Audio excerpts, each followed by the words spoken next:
Hey there guys, so I'm back with episode 20 of Dino Fury Waking Nightmares, and I know Dino Fury has finished ages ago and I'm quite behind, but I'm almost there. I've just been working on other videos and I've also had work.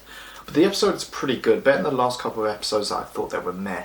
Aiyon has been having nightmares or visions of the previous Dino Fury Rangers in their last battle getting destroyed, and they also discovered the two new keys that were buried underground in the previous episode, and the light dino key which can break curses and the shadow key which can open black holes. Combined together it becomes the chaos dino key which create portals across the universe.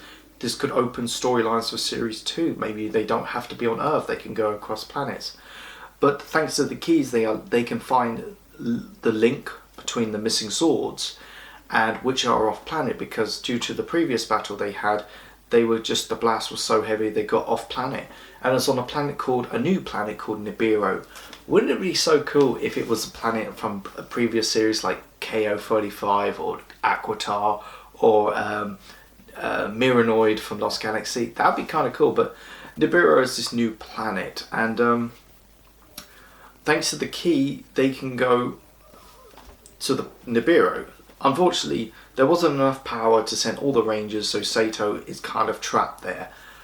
The only way they could do it is find enough power, thanks to the morphing grid, and somehow Dino Henge is actually linked to the morphing grid, which does makes Void Knight realizes he doesn't need the Sporex anymore. He can just use the morphing grid, and he steals Ollie's mum's equipment for the next episode.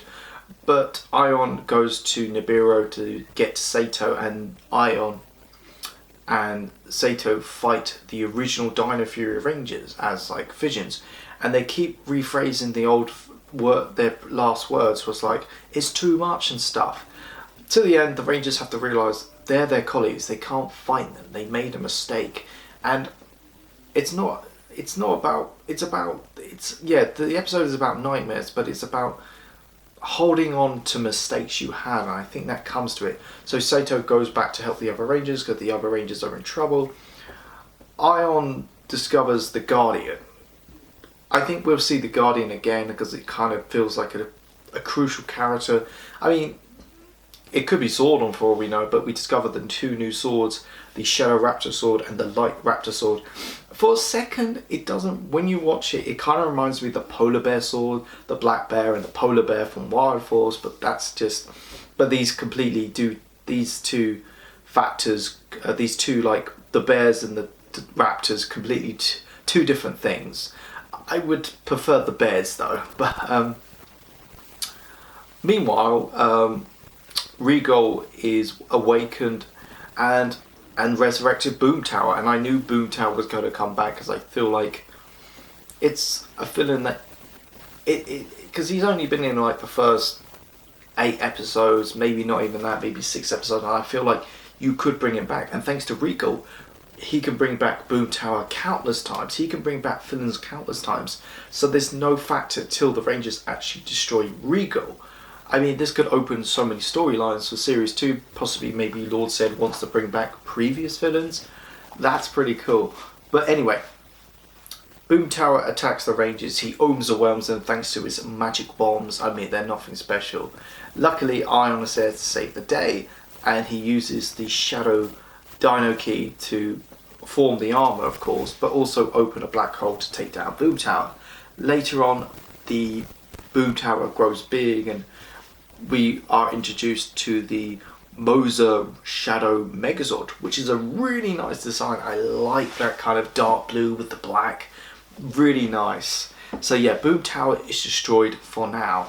But later on, yes, Void Knight has taken equipment, and they realise why does he need it? Because Void Knight doesn't need the Sporex anymore. He can use the morphing grid to resurrect his wife or girlfriend, whatever. So that's pretty cool. So overall, this episode was pretty good. I mean, there's so many factors that could lead into the next episode, and I've seen the next episode, but it could also lead into Series 2. I think it does open the door to so many things. The swords are quite nice, even though the Light Raptor sword doesn't do anything, and I don't think it will to it. It's useless on its own, that's what I will say, but I like the new Megazord design. I kind of like the story idea. I liked how we didn't have a monster of the week. We kind of don't need one. But yeah, there were so many cool things to it. And there's also like Mucus has a dream and it's quite fun. But yeah, if I had to give this episode out of 5, there's not really a flaw. Well, there are a couple of issues you could pick, but I wouldn't call this episode amazing. So I got to give this episode probably a 4 out of 5. It was pretty good. I can't wait for, well, I've already seen it. I can't wait for the next episode. And unfortunately, yes, there is a Christmas episode as well.